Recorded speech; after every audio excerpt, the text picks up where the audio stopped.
ओम शांति। आज 1 नवंबर 2021 की साकार रूप से चले हुए प्यारे बाबा की मधुर महावाक्य। मुरली सार। मीठे बच्चे, तुम्हारी चलन बहुत बहुत रॉयल, मीठी रॉयल होनी चाहिए। क्रोध का भूत बिल्कुल ना हो। प्रश्न। 21 जन्म की प्रारब्ध पाने के लिए बच्चों को किस बात का ध्यान जरूर रखना है? उत्तर। इस दुनिया में रहते सब कुछ करते बुद्धि का योग एक सच्चे मासूक के साथ रहे, ऐसी कोई बुरी आदत ना हो जिससे बाप की आबरू खत्म हो। घर में रहते भी इतना प्यार से रहो जो दूसरे समझे कि इसमें तो बहुत अच्छे देवी गुण है। गीत। जाग सजनिया जाग। ओम शांति। मीठे मीठे रूहानी बच्चों ने गीत सुना, इसका अर्थ भी जरूर बच्चे समझ गए होंगे। बाप आकर नए नए बातें सुनाते हैं। नई दुनिया के नए युग के लिए ये बातें बच्चों ने 5000 बरस पहले सुनी थी, अब फिर सुन रहे हैं। बाकी बीच में सिर्फ भक्ति मार्ग की बातें ही सुनी हैं। सतयुग में यह बातें होती नहीं, वहाँ है ज्ञान मार्ग की प्रारब्ध। अब तुम बच्चे नई दुनिया के लिए सच्ची कमाई कर रहे हो। नॉलेज को सोर्स ऑफ इनकम कहा जाता है। पढ़ाई द्वारा कोई बैरिस्टर, इंजीनियर आदि बनते हैं, आमदनी भी होती है।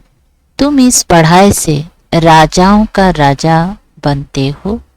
यह कितनी जबरदस्त कमाई है। अब तुम बच्चों को यह निश्चय है, अगर थोड़ा संशय है तो आगे चलते चलते निश्चय होता जाएगा। सेकंड में जीवन मुक्ति गाई हुई है। बाबा का बना और वर्षे का मालिक बना। बाप जो स्वर्ग का रचयिता है वह आया है हमको मालिक बनाने। यह तो बच्चों को निश्चय होना चाहिए। यह भी जानते हो कि 2 बाप हैं, एक है लौकिक बाप, दूसरा है पारलौकिक, जिसको कहते हैं परम पिता परमात्मा, ओ गॉड फादर। लौकिक फादर को कभी परम पिता नहीं कहेंगे।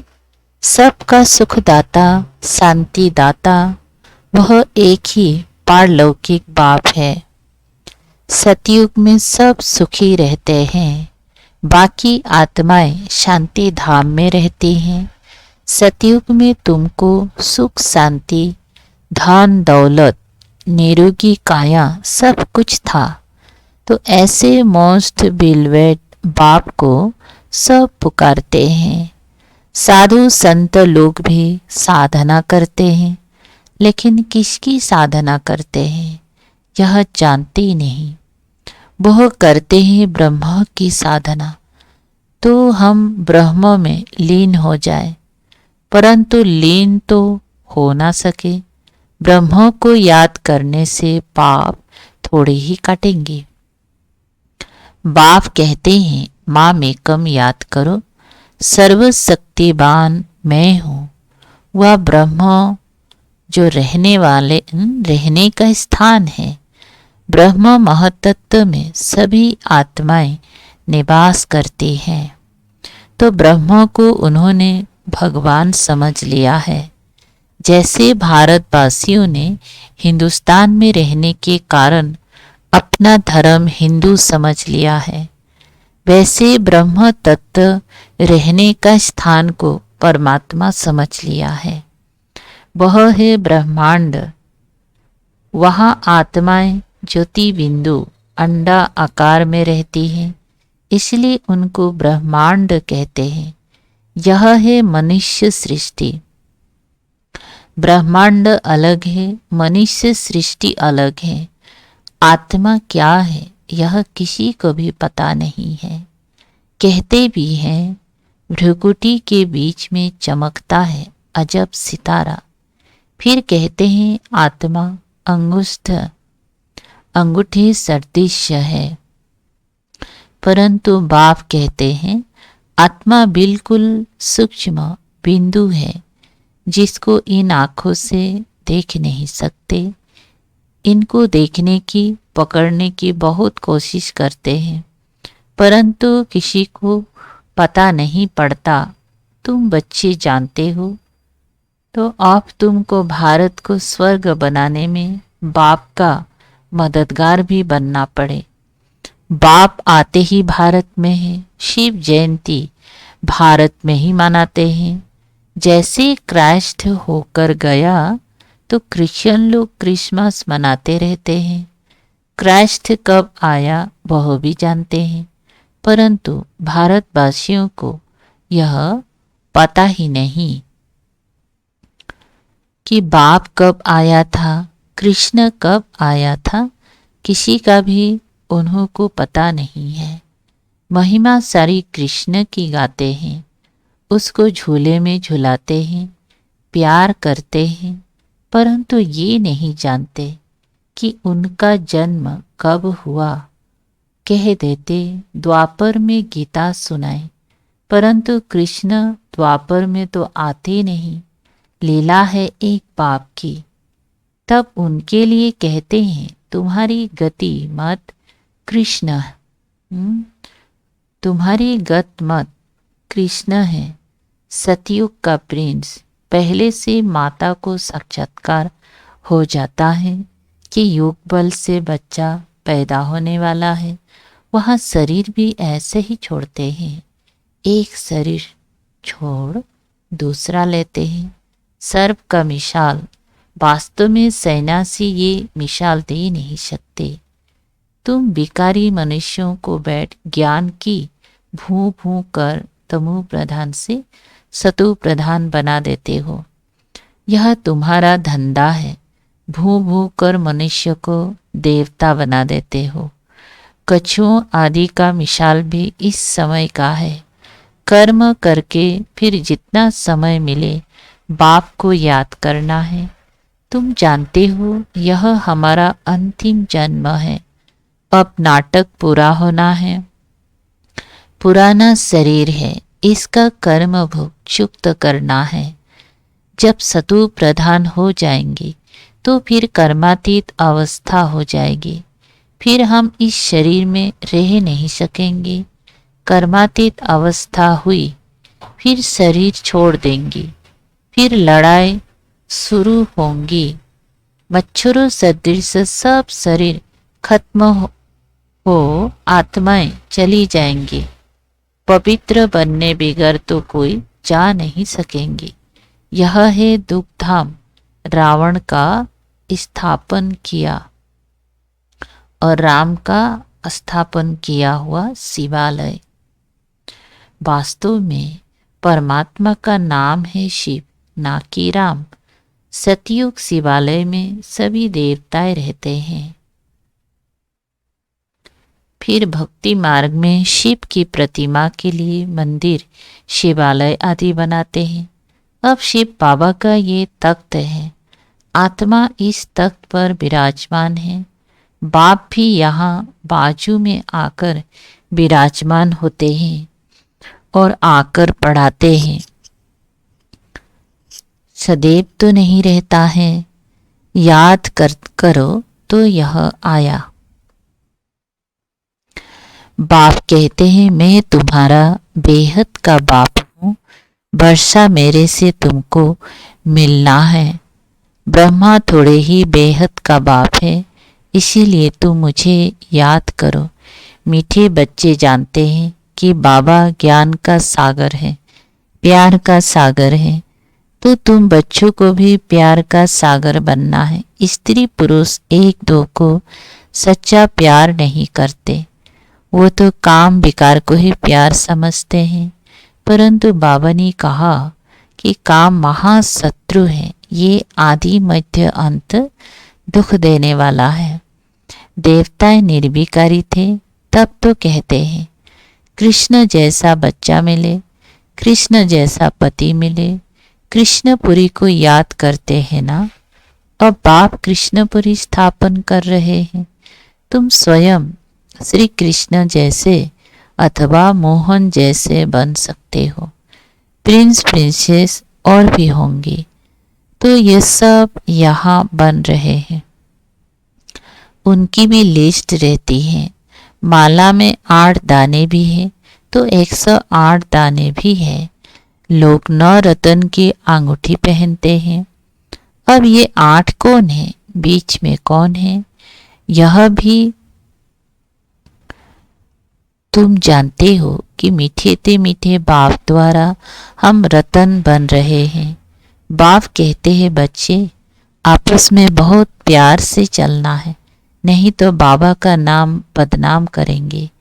फिर सदगुरु की निंदा कराने वाले ठोर नहीं पा सकते। सबको मंत्र भी बताना है कि एक बाप को याद करो तो खाद निकल जाएगी। घर में भी इतना प्यार से चलना चाहिए जो दूसरे समझे कि इसमें क्रोध नहीं है, बहुत प्यार आ गया है। शराब सिगरेट आदि पीना बहुत बुरी आदत है। ऐसी सब बुरी आदतें छोड़ देनी चाहिए। देवी गुण यहाँ ही धारण करने हैं। राजधानी स्थापन करने में मेहनत लगती है। दूसरे धर्म वाले राजधानी स्थापन नहीं करते, वो ऊपर से एकदम पिछाड़ी में आते रहते हैं। तुम 21 जन्म की प्रारब्ध बना रहे हो, इसमें माया के तूफान बहुत आएंगे। फिर भी पुरुषार्थ कर देवी गुण धारण करने हैं। अगर क्रोध से बात करेंगी तो लोग कहेंगे इनमें भूत है। गया बेहद बाप की आबरू गंवाई, फिर ऐसे ऊंच पद कैसे पाएंगे। बहुत मीठा अनासक्त बनना है। यहाँ रहते सब कुछ करते योग मासूक के साथ चाहिए। बाबा ने कहा है मुझे याद करो तो पाप भस्म हो जाएंगे। इसको योग अग्नि कहा जाता है। यहाँ हठयोग की दरकार नहीं है। अपना शरीर तंदुरुस्त रखना है। मोस्ट वैल्यूबल शरीर है।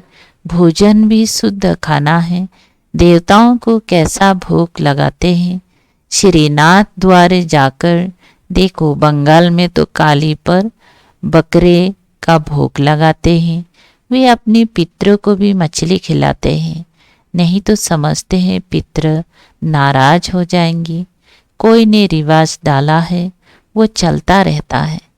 देवी देवताओं के राज्य में कोई पाप नहीं होता, वह है राम राज्य। यहाँ कर्म विकर्म बनते हैं, वहाँ कर्म अकर्म बनते हैं। अब हरिद्वार में जाकर बैठते हैं, हरि कृष्ण को कहते हैं। अब कृष्ण तो है सतयुग में, वास्तव में हरि नाम शिव का है, दुख हरने वाला। परंतु गीता में कृष्ण का नाम डाल हरि कृष्ण को समझ लिया। वास्तव में दुख हरने वाला है शिव बाबा। हरि का द्वार सतयुग को कहा जाता है। भक्ति मार्ग में जो कुछ आता है बोलते रहते हैं। बाप कहते हैं मैं संगम युग पर आता हूँ, पुरानी दुनिया को नई बनाने। रावण है पुराना दुश्मन, हर वर्ष उनको जलाते हैं। कितने पैसे खर्च करते हैं, सब waste of time, waste of money है। बंगाल में कितनी देवियां बनाते हैं, उनको खिला पिलाकर पूजा कर फिर जाकर डुबोते हैं। इस पर एक गीत है, बच्चों को बहुत मीठा बनना है, कभी गुस्से से बात नहीं करनी है, बाप से कभी रूठना नहीं है। रूठ कर अगर पढ़ाई छोड़ा गया, अपने पैर पर कुल्हाड़ा मारा। यहाँ तुम आए हो विश्व का मालिक बनने। महाराजा श्री नारायण महारानी श्री लक्ष्मी को कहा जाता है। बाकी श्री श्री है शिव बाबा का टाइटल। श्री कहा जाता है देवताओं को, श्री अर्थात श्रेष्ठ। अब तुम ख्याल करो हम क्या थे। माया ने हमारा माथा मुड़वाकर हमको क्या बना दिया है। भारत कितना साहूकार था, फिर कंगाल कैसे बना, क्या हुआ, कुछ भी समझते नहीं। अब तुम जानते हो हम सो देवता थे, फिर क्षत्रिय बने। वो कह देते आत्मा सो परमात्मा, नहीं तो हम सो का अर्थ कितना सहज है। वो लोग कहते हैं मनुष्य का जन्म सिर्फ एक होता है, परंतु बाप समझाते हैं कि मनुष्य के जन्म 84 होते हैं। उस 84 जन्म में तुम्हारा यह संगम का एक जन्म दुर्लभ है, जबकि तुम बेहद बाप से स्वर्ग का वर्षा पाते हो। तुम बहुत रॉयल बाप के बच्चे हो, तो तुम्हारे में कितनी रॉयल्टी होनी चाहिए। रॉयल मनुष्य कभी जोर से बात नहीं करते। दुनिया में घर घर में कितना हंगामा होता है, स्वर्ग में ऐसी कोई बात नहीं। ये बाबा भी बल्लभचारी कुल का था, फिर भी कहाँ वह सतयुग के देवताएं, कहाँ आजकल के वैष्णव लोग। ऐसे नहीं, वैष्णव है तो विकार में नहीं जाते। रावण राज्य में सब विकार से पैदा होते हैं। सतयुग में है संपूर्ण निर्विकारी। अब तुम संपूर्ण निर्विकारी बन रहे हो और विश्व के मालिक बनते हो। युग बल द्वारा तुम्हारी चलन बहुत मीठी रॉयल होनी चाहिए। कोई डिबेट या शास्त्रवाद नहीं करना है। वह जब शास्त्रवाद करने बैठते हैं तो एक दो को लाठी भी मार देते हैं। उन विचारों का कोई भी दोष नहीं है, इस नॉलेज को जानते ही नहीं। ये है रूहानी नॉलेज जो मिलती है रूहानी बाप से। वो ज्ञान का सागर है, उनके शरीर का नाम नहीं है। वो अव्यक्त मूर्त है, कहते हैं मेरा नाम शिव है। मैं स्थूल व सूक्ष्म शरीर नहीं लेता हूँ। ज्ञान का सागर, आनंद का सागर मुझे ही कहते हैं। शास्त्र में क्या क्या लिखा है।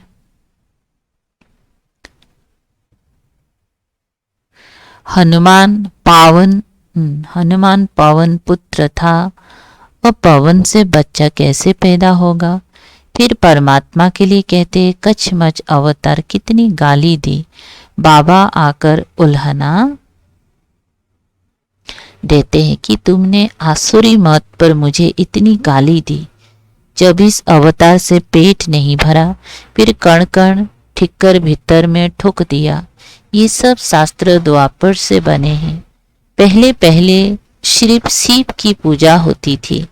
गीता भी बाद में बनाई है। अब बाप समझा रहे हैं ये सारा अनादि खेल है।